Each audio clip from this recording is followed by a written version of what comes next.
Thank you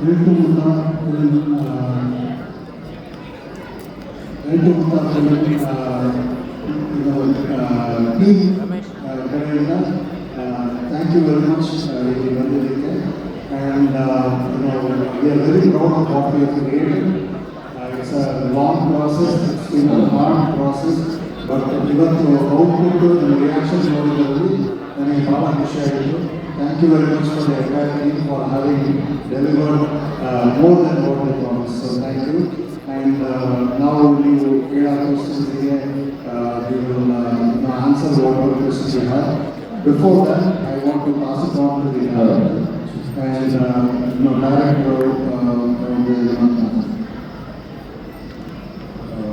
ದಯವಿಟ್ಟು ಸಾರಿ ತುಂಬ ಕಾಯಿಸ್ಬಿಟ್ಟು and ಇದು ನೋಡಿದಾಗ ಇಷ್ಟ ಆಗಿದೆ ಅಂತ ಅನ್ಕೊಳ್ತೀನಿ.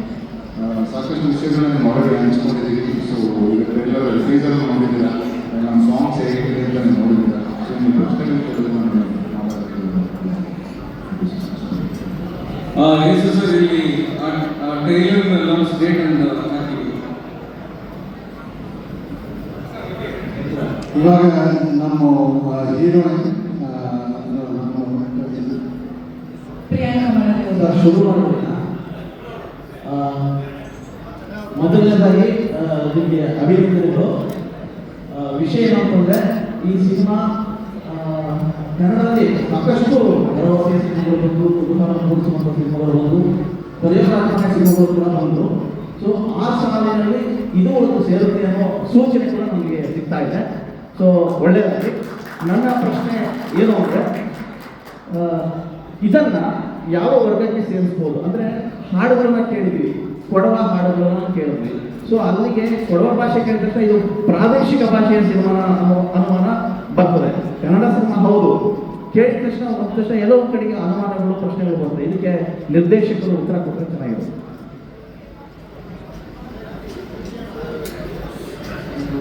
ಒಂದು ಪ್ರದೇಶಕ್ಕೆ ಸೇರಿರುವ ಸಿನಿಮಾ ಅಲ್ಲ, more regional is more universal ಅಂತ ನಮಗೆ ಇಟ್ಟಿದ್ದು ಮಾಡಿದ್ದೀವಿ. ಆ್ಯಂಡ್ ಇದು ಬರೀ ಕೊಡಗು ಸೀಮಿತ ಅಲ್ಲ, ಕೊಡಗಿನ ಕನ್ನಡ ಇಡೀ ಕರ್ನಾಟಕ ಕೇಳಕೊಟ್ಟಿದ್ದೀವಿ. ಸಾಧ್ಯ ಆದರೆ ನೀವೆಲ್ಲ ಸಪೋರ್ಟ್ ಮಾಡಿದ್ರೆ, ಜನಗಳು ಸಪೋರ್ಟ್ ಮಾಡಿದ್ರೆ ಕನ್ನಡ ನ್ಯಾಷನಲ್ ಮೇಲೆ ಟ್ರೈ ಮಾಡ್ತೀವಿ ಸರ್. ಆ್ಯಕ್ಚುಲಿ ನನಗೆ ಗೊತ್ತಿದ್ದ ಪ್ರಕಾರ ಈ ಸಿನಿಮಾಗೆ ಬೇರೆ ಯಾವ ಒಬ್ಬ ಸ್ಟಾರ್ ಕೂಡ ನಟಿಸಬೇಕಾಗಿತ್ತು. ಆದರೆ ನೀವೇ ಎಲ್ಲ ಸೇರಿ ಕೊನೆಗೆ ಹೊಸಬರು ಸೇರಿಕೊಂಡು ಮಾಡುವಂಥ ಸಿನಿಮಾ. ಸೊ ಯಾವ ದೊಡ್ಡ ಟೆಕ್ನಿಷಿಯನ್ಗೂ ಅಥವಾ ದೊಡ್ಡ ಸ್ಟಾರು ಕಮ್ಮಿ ಇರುವಂಥ ಒಂದು ವಿಷುವಲ್ ನಮಗೆ ಕಾಣ್ತಾ ಇದೆ. ಸೊ ಆ ಭರವಸೆ ಕೂಡ ಸಿನಿಮಾದಲ್ಲಿದೆ. ಶುರುವಾಗಿ ಹೇಗೆ ಮತ್ತು ಶುರುವಾದ ಮೂಮೆಂಟಲ್ಲಿ ನಿಮಗೆ ಈ ಲೆವೆಲಿನ ವಿಷುವಲ್ ತರಬಹುದು ಅಂತ ಅನಿಸ್ತಾ? ಸರ್, ಒಂದು ಈ ಸಿನಿಮಾಗೆ ನಾವು ಯಾವ ಸ್ಟಾರ್ನ ಇಟ್ಕೊಂಡು ಮಾಡಬೇಕು ಅಂತ ನಾವು ಪ್ರಯತ್ನ ಮಾಡ್ತಿಲ್ಲ. ನಾವು ಈ ಟೀಸರ್ ಫೀಚರ್ಸ್ ಮಾಡೋಕ್ಕೆ ಮುಂಚೆ ಸಣ್ಣ ಒಂದು ಟೀಸರ್ ಮಾಡಿದ್ವಿ. ಅವಾಗಲೇ ಫಿಕ್ಸ್ ಆಗಿದ್ವಿ ನಮ್ಮ ಶೌರ್ಯ ಸರ್ ಅಂತ, ಅವರೇ ಮುಂತ ಆಗಬೇಕು ಅಂತ. ಆ ಟೀಸರ್ ಮಾಡೋದು ನನಗಂತ ಆಗಿದ್ದಾರೆ, ಇನ್ನೂ ಕಾನ್ಫಿಡೆನ್ಸ್ ಜಾಸ್ತಿ ಆಯಿತು. ಸೇಮ್ ಮೊತ್ತ ಈಗ ಮೂಮೆಂಟ್ ಮಾಡೋಕ್ಕಾಗಲ್ಲ ಅಂತ ಅನ್ನಿಸ್ತು. ಅಲ್ಲಿಂದ ಇದು ಬೆಳಕಾಗೋದು ಸರ್. ಆ ಸಣ್ಣ ಟೀಸರ್ ನೋಡಿ ಸತ್ಯ ಸರ್ ನಮ್ಮಲ್ಲಿ ಭರವಸೆ ಇತ್ತು. ಬೆಳಗಿನ ಸಿನಿಮಾ ಕಂಪ್ಲೀಟ್ ಆಯಿತು. ಕಂಪ್ಲೀಟ್ ಆದಮೇಲೆ ಒಬ್ಬರು ದೇವಯಾನ ಮಾಡ್ತಿದ್ದಾರೆ, ಅವ್ರ ಮೂಲಕ ರವೀಂದ್ರ ಸರ್ ನಾನು ಸಿನಿಮಾ ಮಾಡೋದು ಮುಂದೆ ಅವರು ಇನ್ನಷ್ಟು ಭರವಸೆ ಬಂದು ರಿಲೀಸಿಂಗ್ ಪಾರ್ಟ್ನರ್ ಮುಂದೆ ಬಂದಿದ್ದಾರೆ. ಅದೇ ರೀತಿ ಅಕ್ಷಯ್ ಸರ್ ಮತ್ತು ಸೇದರ ಪವನ್ ಕೈ ಜೋಡಿಸಿದ್ದಾರೆ. ಸೊ ವೀಸ್ ದ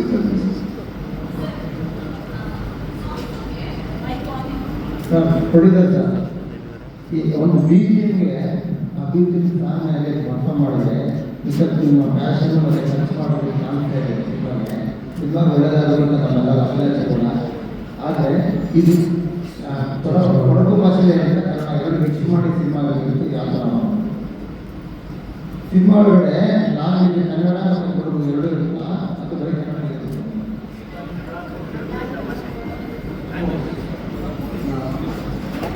ಸ್ವಲ್ಪ ಮಾತು ವಾರ್ನಿಂಗ್ ಕೊಡ್ತೀರಾ?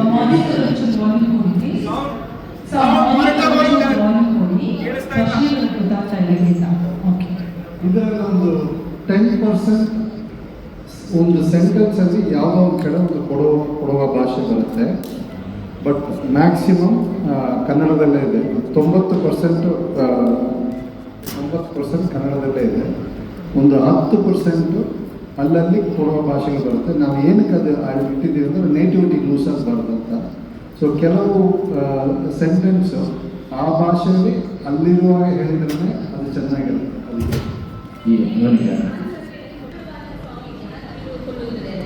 ಆ ಸಾಂಗಲ್ಲಿ ವಿಷಯ ಚೆನ್ನಾಗಿದೆ. ಅಂದ್ರೆ ಅದೇನೋ ಒಂದು ಭಾವನೆನ ನೀವು ಹೇಳೋದು ಹೊರಟಿದ್ದೀರಾ.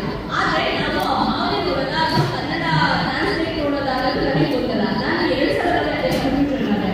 ಬಟ್ ನೀವು ಕೊಡೋದೇನು ಕನ್ನಡ ತುಂಬಾ ಚೆನ್ನಾಗಿ ಬರೋದಿಲ್ಲ, ನೇಟಿವಿಟಿ ಉಳಿಸ್ಕೋಬೇಕು ಹೌದು.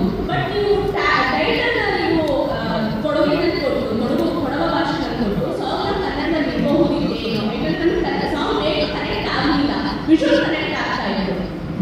2 ವರ್ಷ ಮಾಡಿ ನೋಡಿದ್ದೀವಿ ನಾವು. ನಮಗೆ ಆ ಫಿಲ್ಮಲ್ಲಿ ವೆಯ್ಟ್ ಈ ಥರ ಒಂದು ಲ್ಯಾಂಗ್ವೇಜಲ್ಲಿ ಬರುವಾಗ ಅದು ಅಗ್ರೆಷನ್ ನಮಗೆ ಬಂತು. ಅದಕ್ಕೆ ನಾವು ರಿಟೈನ್ ಮಾಡಿದ್ದೀವಿ. ನೀವು ಹೇಳಿದ್ದು ಕರೆಕ್ಟು. ಕೆಳಗೆ ಕನ್ನಡದಲ್ಲಿ ಸಬ್ಟೈಟಲ್ಸ್ ಬರ್ತಾ ಇತ್ತು. ಅದು ಜನರಲಿ ಎಲ್ಲರಿಗೆ ಅರ್ಥ ಆಗ್ಬೇಕಂತ ಹಾಕಿದ್ದೀವಿ. But we felt that words which we use in Kodava that stood high. Sir, ಈಗ ಈ ಹೈಫೈ ಸ್ಟುಡಿಯೋಸು ಮತ್ತು AC22 ಈ 2 ಕೊಲಾಬ್ರೇಷನ್ ಹೇಗಾಯಿತು? ಸೊ ಈ ಪ್ರೊಡಕ್ಷನ್ ಮಾಡೋ ಉದ್ದೇಶ ಬೇರೆ ಇಂಟೆನ್ಷನ್ ಏನೇನಿದೆ? ಇನ್ನು ಬೇರೆ ಬೇರೆ ಸಿನಿಮಾ ಸರ್, ಅದು ಅದ್ಭುತವಾದ ಕ್ವೆಶ್ಚನ್. ನಾನು ಹೇಳೋದಕ್ಕಿಂತ ರವೀಂದ್ರ ಸರ್ ಹೇಳಿದರೆ ಚೆನ್ನಾಗಿ ಹೇಳ್ತಾರೆ. ಅವ್ರು ಹೇಳೋದು ಕರೆಕ್ಟಾಗಿ ಹೇಳ್ತಾರೆ. ಎಲ್ಲರಿಗೂ ನಮಸ್ಕಾರ. ಸಾರಿ ಜಾಸ್ತಿ ಟೈಮ್ ತಗೊಳ್ಳಲ್ಲ. ನಾನು Satya sir actually business related friends. So ಯಾವುದೋ ಒಂದು ಡಿಸ್ಕಷನ್ ಬಂದಾಗ ಈ ಮೂವೀಸ್ ಬಗ್ಗೆ ಇದು ಬಂದಾಗ I said I want to be part of this. So ಅದಕ್ಕೋಸ್ಕರ ನಾನು ಅಸೋಸಿಯೇಟ್ ಆಗಿದ್ದೀನಿ. So going forward collaboration will be a next future of any industry. ಈ ಥರ ಇರೋದ್ರಿಂದ ನಾವು ಇನ್ನೂ ಹೆಚ್ಚು ಹೆಚ್ಚು ಪ್ರಾಜೆಕ್ಟ್ಗಳನ್ನ ಜೊತೆಗೆ ಮಾಡುವ ಎಲ್ಲ ಒಂದು ಪ್ಲ್ಯಾನ್ಸ್ ಇದೆ. ಅದಕ್ಕೋಸ್ಕರ ಕೊಲಾಬರೇಟ್ ಆಗಿದ್ದೀನಿ ಸರ್. ಯಾಕಂದರೆ ಒಂದು ಹೊಸ ತಂಡ ಕಟ್ಕೊಂಡಾಗ ಈ ಬಜೆಟ್ ಸಿನಿಮಾ ಮಾಡೋದಕ್ಕೆ ಯೋಚನೆ ಮಾಡ್ತಾರೆ. ನೀವು ಯಾವ ದೇವ್ರ ಮೇಲೆ ಇಷ್ಟೊಂದು ಬಜೆಟ್ ಹಾಕಿ ಈ ಒಂದು ಇವೆಂಟ್ ಇಷ್ಟು ವ್ಯವಸ್ಥೆ ಮಾಡಿದ್ರು ಬೆಳಿ ಕೂಡ. ಸೊ ನಮ್ಗೊಂದೊಂದು ಯೋಚನೆ ಇದೆ, ಹೊಸಬ್ರು ಬಂದಾಗ ಖಂಡಿತವಾಗ್ಲೂ ಸರ್. ನಾನು ಕಂಪ್ಲೀಟ್ ಮೂವಿ ನೋಡಿದ್ದೀನಿ, ಕಂಟೆಂಟ್ ನೋಡಿದ್ದೀನಿ. ಅದು ನೋಡಿದ ತಕ್ಷಣ ನನಗೆ ಈ ಥರ ಒಂದು ಕಂಟೆಂಟ್ ಇದಕ್ಕೆ ಪಾರ್ಟ್ ಆಗಿರಬೇಕು ಅಂತ ನಾನು ಬಯಸಿ ಇದಕ್ಕೆ ಬಂದಿದ್ದೀನಿ ಸರ್. ನಿರ್ದೇಶಕರೇ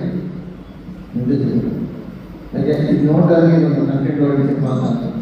ಕೆಲಸ ಇದೆಯಾ ವಾಯ್ಸ್ ಮಾತಾಡ್ತೀನಿ ಸರ್. ಇದು ಟೀಸರ್ ಆಗುತ್ತೆ, ಒಂದು ಕಂಟೆಂಟ್ ಓರಿಯೆಂಟೆಡ್ ಮಾತಾಡುತ್ತೆ. ಈ ಕಂಟೆಂಟ್ ಇದು ಹೇಗೆ ರಿಯಲ್ ಇದೆ ಅಂತ ಈ ಕಥೆ ಹೇಗೆ ಬಂದಿದೆ?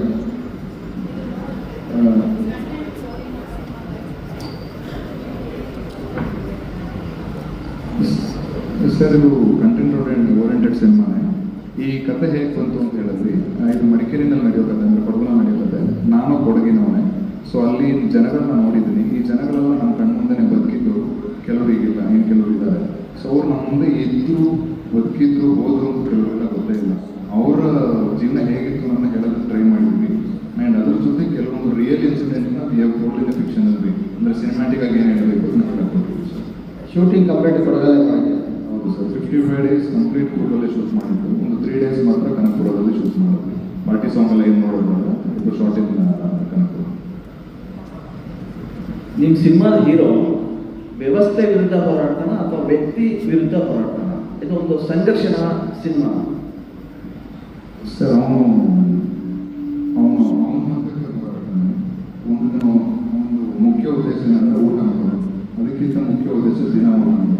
ಯಾರಾದರೂ ಸತ್ರೆ ಇದು ಯಾರ ವಿರುದ್ಧ ಹೋರಾಟ ಮಾಡಲ್ಲ, ಅವನು ಬದುಕಬೇಕು ಅನ್ನೋ ಛಲ ಇರುತ್ತೆ. ಆದರೆ ಬದುಕಿನ ಛಲ. ಸುದೀಶ್ ಸರ್, ನಿಮ್ಮ ಪಾತ್ರದ ಬಗ್ಗೆ ಅಂದರೆ ತುಂಬ ಬಿಸಿನೆಸ್ ದಿನಗಳಲ್ಲಿ. ಸೊ ನಿಮ್ಮ ಪಾತ್ರದ ಬಗ್ಗೆ ಬಿಕಾಸ್ 2-3 ಕಡೆ ನೀವು ಟೀಸಲ್ಲಿ ಕಾಣಿಸ್ತೀರ. ನಿಮ್ಮ ಪಾತ್ರ ಮತ್ತು ಹೊಸ ಟೀಮ್ ಜೊತೆ ವರ್ಕ್ ಮಾಡುವಂಥ ಒಂದು ಅನುಭವ ಈ ಒಂದು ಚಿತ್ರದಲ್ಲಿ ಯಾವ ರೀತಿಯಾಗಿ ಎಕ್ಸ್ಪೆಕ್ಟ್ ಮಾಡ್ಬೋದು ನಾನು? ಅದೊಂದು ನೆಗೆಟಿವ್ ಶೇಡ್ ಕಟ್ ಮಾಡಿದ್ದೀನಿ. ಸ್ವಲ್ಪ ಬೇರೆ ಥರ ಇದೆ ಆ ಥರ. ತುಂಬ ಹೊಸ ಟೀಮ್ ಅನ್ಸೋದಿಲ್ಲ ಸರ್. ಯಾರೋ ಹೊಸ ಟೀಮೇ ಅಲ್ಲ. ಇವ್ರಿಗಿರೋ ಸಿನಿಮಾ ಮೇಲೆ ಇರೋ ಪ್ರೀತಿ ಎಲ್ಲರೂ ಕಲಿಸಿದೆ. ಈ ಕಲಿತೆ ಬಂದು ಮಾಡಬೇಕು ಅಂತಿಲ್ಲ, ಮಾಡ್ತಾನೆ ಕಲಿಬೋದು. ಹಂಗೆ ಇವ್ರಿಗಿರೋ ಪ್ರೀತಿನೇ ಬೇರೆ ಸಿನಿಮಾ ಮೇಲೆ. ಇವ್ರು ಯಾವತ್ತೂ ನನಗೆ ಇವ್ರು ಯಾರು ಹೊಸರು ಅನಿಸೇ ಇಲ್ಲ. ಟೀಮ್ ಮಾಡೋಣ ಹಂಗಾಗಿ ನೀವು ಯಾವುದೇ ಕರೆದು ಬರ್ತೀವಿ. ಬಿಕಾಸ್ ಇರೋ ಪ್ರೀತಿ ನನಗೆ ಗೊತ್ತಾ ಸಿನಿಮಾ ಮೇಲೆ. ಅಷ್ಟು ಕೆಲಸ ಕಲ್ತ್ಕೊಂಡಿದ್ದಾರಲ್ಲ. ಸೊ ನನಗೆ ಯಾವಾಗ ಹೊಸ ಅನಿಸಿಲ್ಲ. ಅದರ ಒಂದು ನೆಗೆಟಿವ್ ಶೇಡ್ ಪಾತ್ರ ಮಾಡಿದ್ದೀನಿ.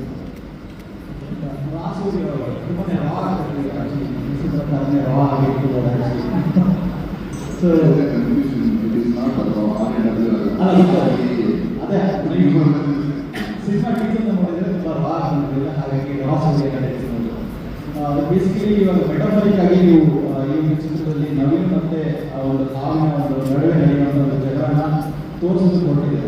ಸೊ ಆ ವಿಭಿನ್ನ ಲೇಯರ್ನ ಕಂಪ್ಲೀಟ್ ಮೂವಿನಲ್ಲಿ ನಾವು ಎಕ್ಸ್ಪೆಕ್ಟ್ ಮಾಡ್ಬೋದಾಗಿದೆ. ಹೌದು ಸರ್, ನಾವು ಮುಲ್ತಾನ ನವಿಲಿಗೆ ಹೋಲಿಸ್ತೀವಿ. ಅವನಿಗೆ ಇನ್ನೋಸೆನ್ಸ್ ಇದೆ, ವರ್ಡ್ನೆಸ್ ಇದೆ. ಸೊ ಪ್ರಕೃತಿ ಮನುಷ್ಯನೂ ಇರುತ್ತೆ. ನಮ್ಮ ಆ ಇನ್ನೋಸೆನ್ಸ್ ಯಾವಾಗ ಆಚೆ ಬರುತ್ತೆ, ವರ್ಡ್ನೆಸ್ ಯಾವಾಗ ಆಚೆ ತಗೋಬೋದು. ಸೊ ಕಾಳಿಗೆ ಸಪೋರ್ಟ್ ತುಂಬ ಇದೆ. ಅದು ಹೇಗೆ ಅಂತ ಈ ಸಾಂಗ್ ಪ್ಯಾಟರ್ನು ಮತ್ತು ರೀರೆಕಾರ್ಡಿಂಗ್ ಯಾವುದು ಹೆಚ್ಚು ಚಾಲೆಂಜಿಂಗ್ ಸರ್? ಈ ಸಾಂಗು ಮತ್ತು ರೀರೆಕಾರ್ಡಿಂಗ್ ಪ್ಯಾಟರ್ನ್ ಯಾವುದು ಹೆಚ್ಚು ನಿಮಗೆ ಚಾಲೆಂಜಿಂಗ್ ಆಗಿ ಅನಿಸುತ್ತೆ ಸರ್? ನಮ್ಮದು ಸಾಂಗ್ಸ್ ಎಲ್ಲ ನೋಡಿದ್ರೆ ನೀವು songs it's a part of rerecording. So challenging ಅಂದರೆ the whole movie was challenging, but songs ಅನ್ನೋದನ್ನ ನಾವು ಬಿಟ್ ಬೈ ಬಿಟ್ ನಾವೇನು ಜನಗಳಿಗೆ ತೋರಿಸ್ತೀವಿ, it was definitely challenging to me. So because ಅದು ಆ ಕಥೆ ಒಳಗೆ ಹೊಂದ್ಕೊಂಡೇ ಹೋಗ್ಬೇಕಿತ್ತು ನಮಗೆ, ಅದು ಸೆಪರೇಟ್ ಆಗಿರೋ ಚಾನ್ಸ್ ಇರಲಿಲ್ಲ. ಇದು ಎಷ್ಟು ಜನ ವರ್ಕ್ ಮಾಡಿದ್ರಿ ಟೀಮ್ ಮತ್ತು ಎಷ್ಟು ಸಮಯ ತಗೊಂಡ್ರೆ? ಸರ್ ಟೋಟಲಿ ನಮ್ಮ ಟೀಮಲ್ಲಿ ಇಟ್ಟಿರಲ್ಲ. ಸೊ ಇವರೆಲ್ಲ ಒಂದು 3 ಜನ ಇಬ್ಬರು ಇದ್ದಾರೆ, ಅವರು 3 ಜನ ಇದ್ದಾರೆ, ಅವ್ರು ಇರಲಿಲ್ಲ ಇವತ್ತು. ಸೊ ಇದು ನನ್ನ team actually. And total background scores almost ಒಂದು 3 to 4 months ಟೈಮ್ ಲೈನಲ್ಲಿ ನಾವು ಮುಗಿಸ್ತೀವಿ ಸರ್. ಒಂದು ನಿಮಿಷ ಅದಕ್ಕೆ ಆ್ಯಡ್ ಮಾಡ್ತಾರೆ. 4 months ಮಾಡಿದ್ರು. ನಾವೆಲ್ಲ ಕಥೆಗೆ ಎಷ್ಟು ಆಳವಾಗಿ ಗೊತ್ತಿದೆ ಅಂತಂದರೆ, ಏನೋ ನಮಗೆ ಹೇಳಿದ್ರೆ ನಾನು 2-3 ದಿನ ವಿತಿನ್ 2 years ನಮಗೆ ಸಾಂಗ್ ಬಂದರು. ಅದನ್ನು ಡೆವಲಪ್ ಮಾಡಿ ಫೈನಲ್ ಬರೋದಕ್ಕೆ ಕೂಡ ಟೆಕ್ನಿಕ್ ಇದೆ. ಸೊ ಒಂದು ಸಾಂಗ್ ಥರ ರಫ್ ಬರುತ್ತೆ, ಅದು ಇಮಿಡಿಯೇಟಾಗಿ ಒಂದು ವಿತಿನ್ 2-3 ವರ್ಷ ಕಾಣಬಹುದು. ಇನ್ಫ್ಯಾಕ್ಟ್ ಕೊಳ್ಳವ ಸಾಂಗ್ ಏನು ನೋಡೋದಿಲ್ಲ ಸರ್, ಕೊಳ್ಳವ ಮತ್ತೆ ಕ್ರೂರವಿದೆಯಲ್ಲಿ ಇನ್ಫ್ಯಾಕ್ಟ್ ಅದನ್ನ 2 ದಿನದಲ್ಲಿ ಅಲ್ಲಿಂದ ಬಂದು ಆ ಒಂದು ಥಾಟ್ ಪ್ರೊಸೆಸ್ ಒಂದು ಕಂಟಿನ್ಯೂಸ್ ಆಗಿ ಡೆವಲಪ್ ಆಗ್ತಾನೆ ಇತ್ತು.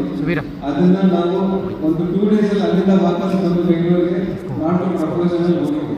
ಆಕ್ಚುಲಿ ದಟ್ ವಾಸ್ ಆ ಥರ ನೀವು ಟೆಕ್ನಿಕ್ ಆ ಥರದ್ದು ಮಾಡಿದ್ವಿ. ಬಟ್ ಈ ಓವರ್ ಆಲ್ ಅಂತ ತಗೊಂಡ್ರೆ 3 to 4 months ಅಲ್ಲಿ ಬ್ಯಾಕ್ಗ್ರೌಂಡ್ ಸ್ಕೋರ್ಸ್ ಮುಗಿಸ್ತೀವಿ. ಮ್ಯೂಸಿಕ್ ಡೈರೆಕ್ಟರ್ ಸರ್ 1 ನಿಮಿಷ ಸರ್, ಇದು ಇವರು ಹೇಳಿದ್ದು ಟೋಟಲ್ ಆಗಿ ಸುಳ್ಳು. ಓಕೆ, ಇದು 3-4 months ಅಂತ ಹೇಳಿದ್ರು. ಆ 3-4 months ಫೈನಲ್ ಆಗಿ ಮಾಡೋಕ್ಕೆ ಇದು 10 years ಅವ್ರದ್ದು ತಪಸ್ಸು.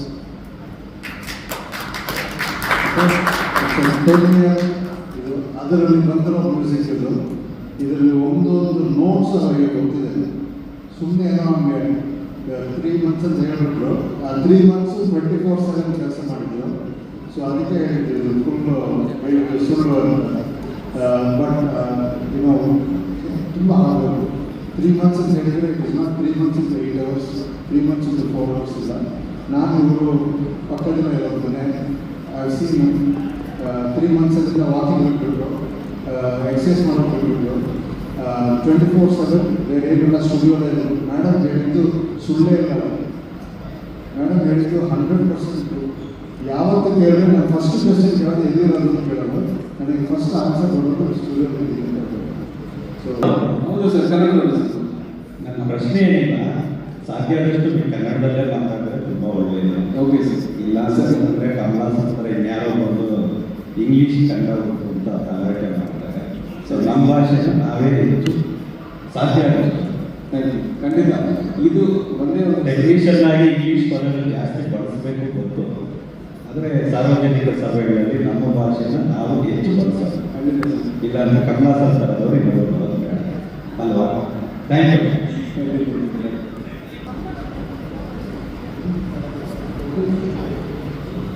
ಸರ್, ನಾನು ಆನ್ಸರ್ ಮಾಡ್ತೀನಿ. ಇದು ಸಂಭಾಷಣೆ ಕೊಡೋ ಭಾಷೆಯಿಲ್ಲ. ಆಗಲೇ ಸರ್ ಹೇಳಿದಂಗೆ ಥ್ರೂಔಟ್ ದ ಮೂವಿ 10% ಮಾತ್ರ ಕೊಡೋ ಲ್ಯಾಂಗ್ವೇಜ್ ಬರುತ್ತೆ. ಇನ್ನು ಉಳಿದಿದ್ದೆಲ್ಲನೂ ಹಾಡುಗಳು ನಾವು 3 ಕೊಡೋ ಲ್ಯಾಂಗ್ವೇಜ್ ಇಟ್ಕೊಂಡಿದ್ದೀವಿ. ನಮ್ಗೆ ಅದೊಂದು ಅಪಾರವಾದ ನಂಬಿಕೆ ಇದೆ, ಕ್ಯಾಚ್ ಆಗ್ಬೋದು ಅಂತ. ಅಲ್ಲಿ ಯಾರೋ ಒಬ್ಬರು ಹೇಳ್ತಾ ಇದ್ರು, ನವಿಲ್ತೂರು ನನಗೆ ಅರ್ಥ ಆಗಲಿಲ್ಲ, ಎದ್ದು ಕುಡಿಬೇಕು ಅಂತ ಅನ್ನಿಸ್ತು. ಥಿಯೇಟ್ರ್ ಡೆಫಿನೆಟ್ಲಿ ಹೋಗ್ತಾರೆ. ನಾನು ಕನ್ನಡ ಸಿನಿಮಾ ಇರೋದು ನಮ್ಮ ಥಿಯೇಟ್ರ್ ನೋಡಿಲ್ಲ, ಈ ಸಿನಿಮಾ ನೋಡ್ತೀನಿ ಅಂತ. ಅವರು ನಮ್ಮಲ್ಲಿ ನಮ್ಮ ಟೀಮ್ನಲ್ಲಿ ಪರಿಚಯದವರಲ್ಲ, ನಾವು ಪಾಸ್ ಮಾಡಿದ್ವಿ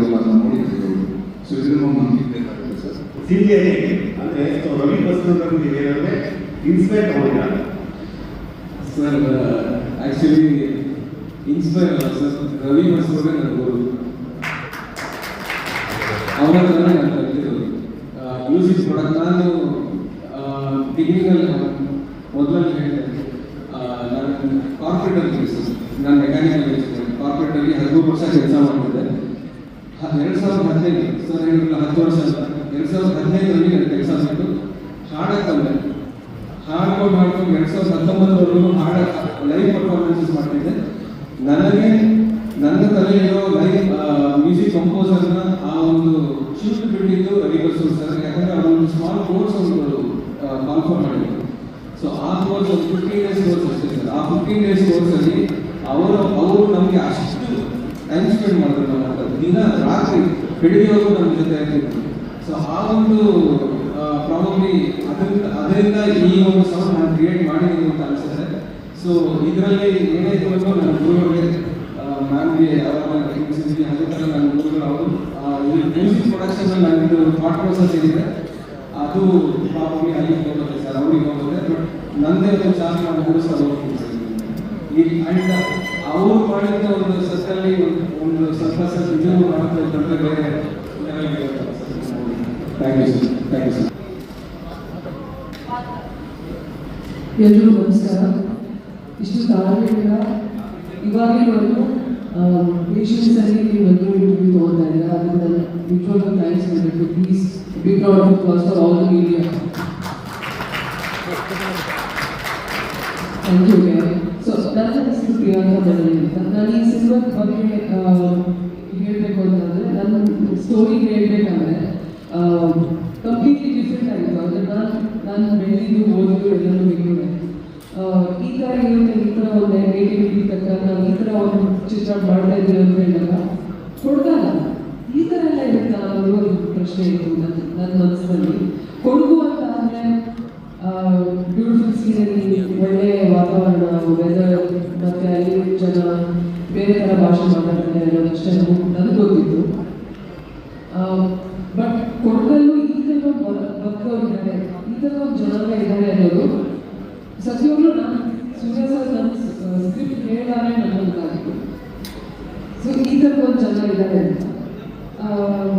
ಸೊ ನಾನು ಸೆಟ್ಗೆ ಹೋದಾಗ ಅಲ್ಲಿ ಜನ ಅಲ್ಲಿ ಒಂದು ಸೆಟ್ ನೋಡಿ ಓಕೆ ಈ ಥರ ಮಾಡಬೇಕು, ಈ ಥರ ಹೀಗಿರಬೇಕು ಅಂತ 3 ದಿನ ತಗೊಳ್ತಿದ್ದೆ ನಾನು ಒಬ್ಬನೇ ಆಗಕ್ಕೆ. ಸೊ ಕಾಲೆಲ್ಲ ಫುಲ್ ನೀಟಾಗಿ ನಾವು ಮೆಡಿಕಲ್ ಮಾಡಿಕೊಂಡು ಸೆಟ್ ಹೋಗಿದ್ವಿ. ಸೂರ್ಯ ಸರ್ ಹೇಳಿದ್ರು ನಾನು ಕಾಸ್ಟ್ ಬಂದಿದೆ, ಮೇಕಪ್ ಆಗಿದೆ ಇನ್ನೂ ಏನು ಸರಿಯಾಗಿಲ್ಲ ಅಂದರು. ಸೊ ಅಲ್ಲೇ ಒಂದು ಹೊಟ್ಟೆದಲ್ಲಿ ಕೆಸರಿತ್ತು. ನನ್ನ ಹೊಟ್ಟೆದಲ್ಲಿ ಇಳಿದಿಯರು ಸರ್ ನಿಜವಾಗ್ಲೂ ಇಳಿದಿಯರು. ಸೊ ಇಲ್ಲಾದ್ಮೇಲೆ ಇವಾಗ ಹೇಳಿದೆ ಶಾರ್ಟ್ ಮಾಡಿದ್ರೆ ಅವಾಗ ಕೇಳಿದ್ರು ಹೀಗೆ ಇರ್ತಾರೆ ಅಂತ. ಸೊ 4th ಡೇ ನಾನು ಮೊನ್ನೆ ಅಟ್ಯಾಕ್ ಮಾಡಿದ್ರೆ ನಾನೇ ಮುದ್ದೆ ಆಗ. ಸೊ ಸಿನಿಮಾ ನಾವು 1 ತಿಂಗಳು ನಾವು 1.5 ತಿಂಗಳು ನಾವು ಹುಡುಗರು ಶೂಟ್ ಮಾಡಿದ್ವಿ. 1 ತಿಂಗಳು ಆದ್ಮೇಲೆ ಆ ಮಳೆ, ಒಂದು ಸೀರೆ ಆಗಿರ್ಬೋದು, ಜನ ಆಗಿರ್ಬೋದು, ಅಲ್ಲಿ ಲೋಕಲ್ ಆರ್ಟಿಸ್ಟ್ ಕೂಡ ಬಂದಿದ್ರು. ಇಟ್ ವಾಸ್ ಅಂದರೆ ಬೆಂಗಳೂರು ಬಂದನ್ನು ನಾವು ಒಂದು 80 ಮಿನಿಟ್ ನಾವು ಮರೆಯೋಕ್ಕಾಗ್ತಾ ಇರಲಿಲ್ಲ. ಅಂದರೆ ನಾವು ಬೆಂಗಳೂರಲ್ಲಿ ನಮ್ಮ ಲೈಫಲ್ಲಿ ನಾವು ಎಷ್ಟೊಂದು ವಿಷಯಗಳನ್ನ, ನಮ್ಮ ಚಿಕ್ಕ ವಿಷಯಗಳನ್ನ ನಮ್ಮ ಗ್ರ್ಯಾಟಿಟ್ಯೂಡ್ ಇರ್ತಿದ್ವಿ. ನಾನು ನನ್ನ ಬಗ್ಗೆ ಹೇಳ್ತಾ ಇದ್ದೀನಿ. ಬಟ್ ನಾನು ಈ ಸಿನಿಮಾ ನೋಡಿ ನಾನು ಬೆಂಗಳೂರಿಗೆ ಬಂದರೆ ನಾನು ಸಣ್ಣ ವಿಷಯಗಳು ತುಂಬ ರೆಸ್ಪೆಕ್ಟ್ ಕೊಡೋಕ್ಕೆ ಸ್ಟಾರ್ಟ್ ಮಾಡಿದೆ. ಆ್ಯಂಡ್ ಸೊ ಅದೆಲ್ಲರೂ ನಾನು ಈ ಚಿತ್ರ ಕಳಿಸ್ಕೊಂಡಿದ್ದೆ. ಸೊ ಇದೆಲ್ಲರೂ ನೀವು ತೆರೆ ನೋಡ್ಬೋದು ಅನ್ನೋದನ್ನು ನಾನು ಹೇಳಕ್ಕೆ ಇಷ್ಟಪಡ್ತೀನಿ. ಈಗ ಒಂದು ಬ್ಯೂಟಿಫುಲ್ ಆಪರ್ಚುನಿಟಿನ ನನಗೆ ಕೊಟ್ಟಿದ್ದಕ್ಕೆ ನಾನು ಇಡೀ ತಂಡಕ್ಕೆ ನಾನು ಥ್ಯಾಂಕ್ಸ್ ಹೇಳಕ್ಕೆ ಇಷ್ಟಪಡ್ತೀನಿ. Surya, Shaurya, Satya sir and Ruhan and Vicky ತುಂಬ ಚೆನ್ನಾಗಿ ತೋರಿಸಿದ್ದೀರಾ ಸ್ಕ್ರೀನಲ್ಲಿ. Thank you so much. Editor Yesu, thank you so much. So thank you so much and my friends and family, thank you so much for supporting. Co-director Shaurya Pratap.